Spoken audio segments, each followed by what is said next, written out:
now, just over a week, Friday, 2nd of September. I've only had one amateur fight in Masters earlier this year, but I felt ready at that time. I had 3 weeks notice, so I thought I could give it a crack and ended up with a win, which was really exciting, and it kind of spurred me on to keep going and try bigger and better things. I think you have to be seriously committed to it. It's not something that you can just go in and wing it.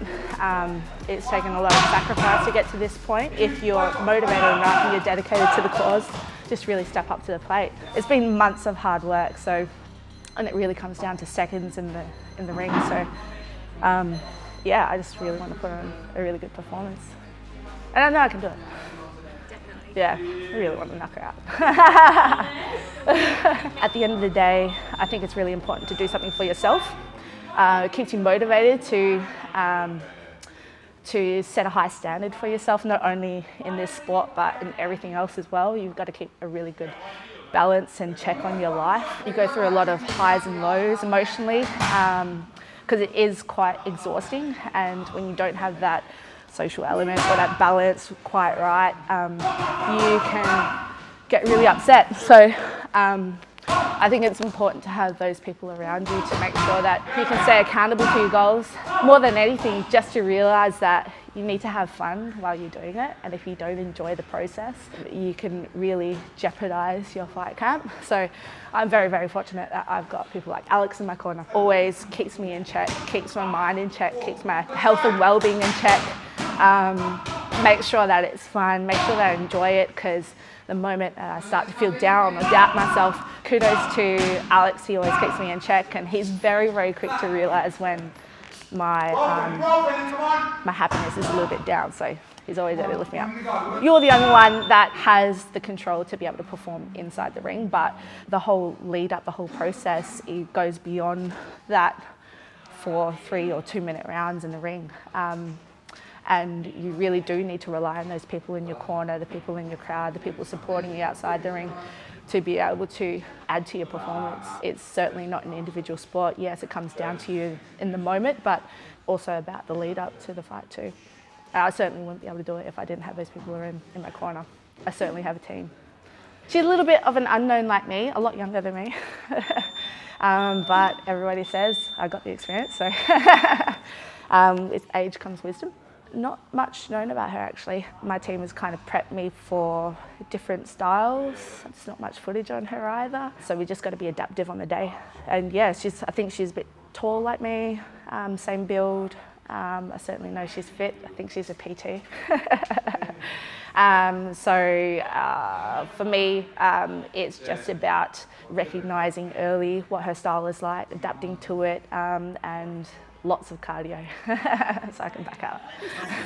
I need all the wins, yeah. Ain't no else, I gotta get it, no call to quits, yeah.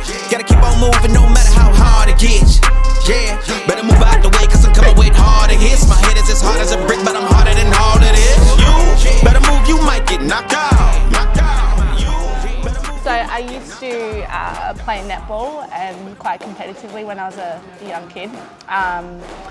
And since my injury maybe 10 or 12 years ago, I kind of put things on hold. Came back a couple of years ago because I felt fit, and I've continued on a fitness journey. So I did a little bit of boxing just for fun, just to get fit again, to help me get through that pre-season process for netball.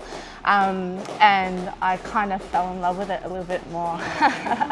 I like the power component, so I thought I only live 5 minutes down the road, so I've always seen people waiting out in front of this building, and I've always wondered what they were doing, especially in winter, and there's crowds of people just waiting in the rain to get in.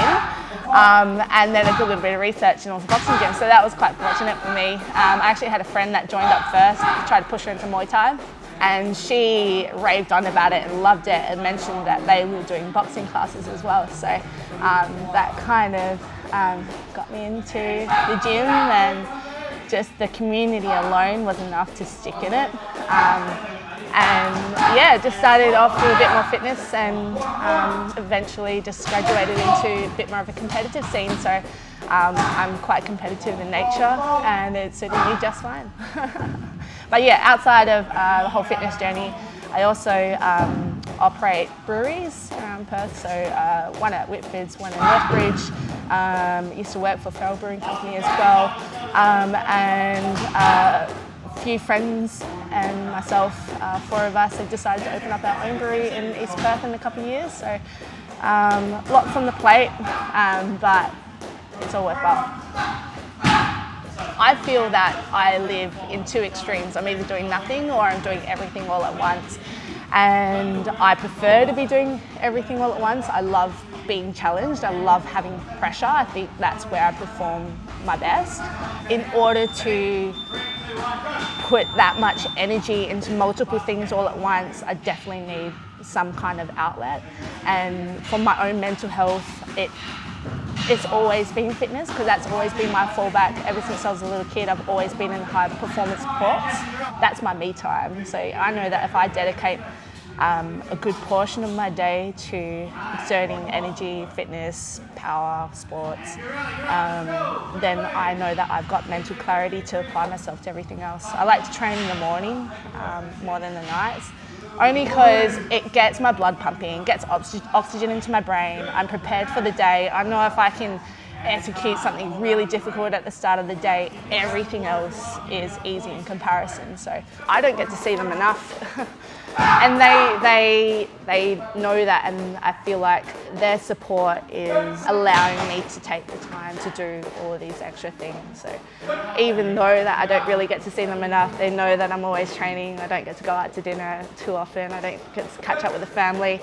They are always at any of my games, any of my fights. They're the first to purchase tickets if they need to. They're the first to roll in the crowd. They're the first to put on a celebratory dinner.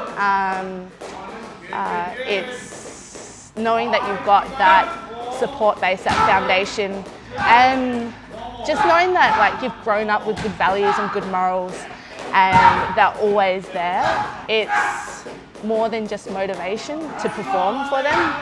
I will sacrifice a lot for those guys. They've sacrificed a lot of time, even before boxing. Like all through my netball career, all through all my sports, all through my education.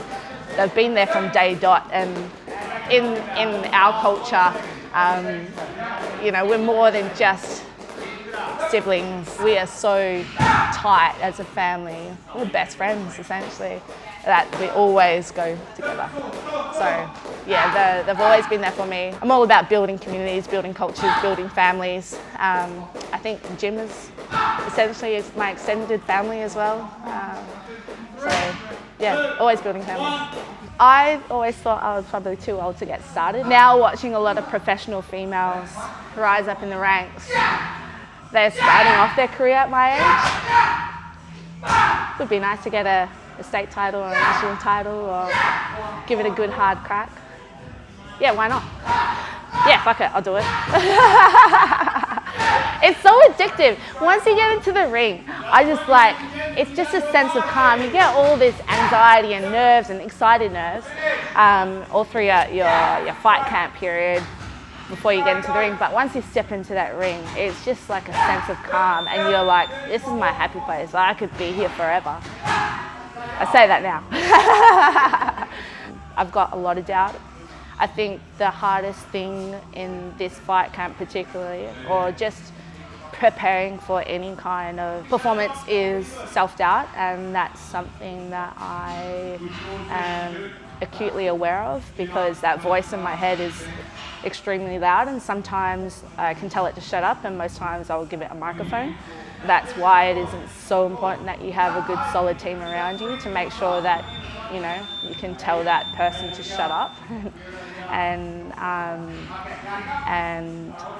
just really encourage yourself to face that voice in your head and say, no, I'm better than that. I can do this. I'm a beast, as Alex says.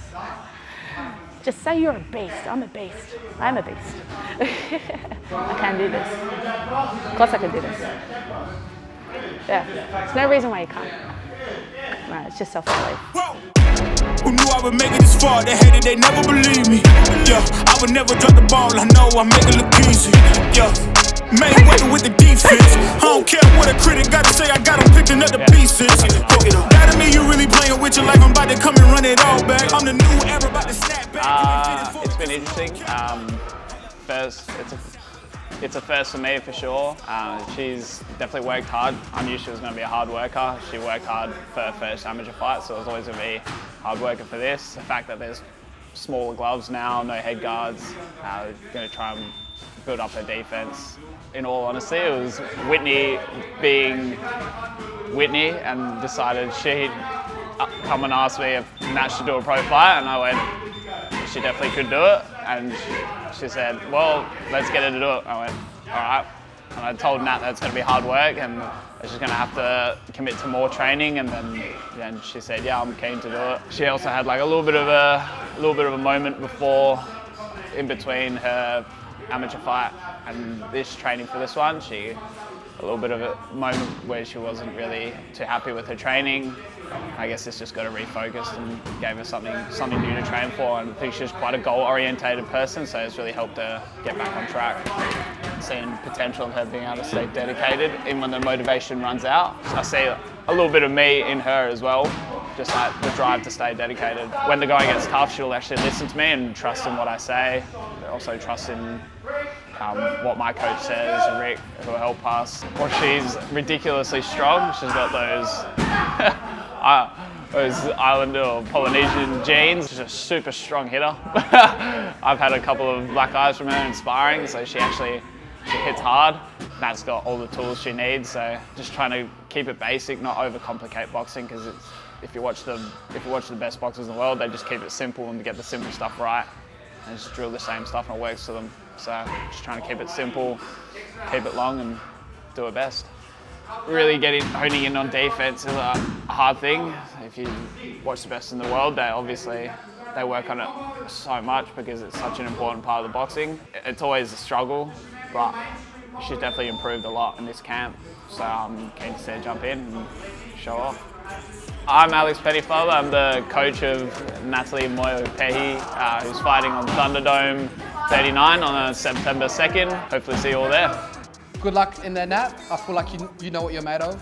We both do. You're a warrior. Your ancestors, everything has led down to this moment. So go in there, trust yourself, trust your judgment, trust your coaches, and get a win.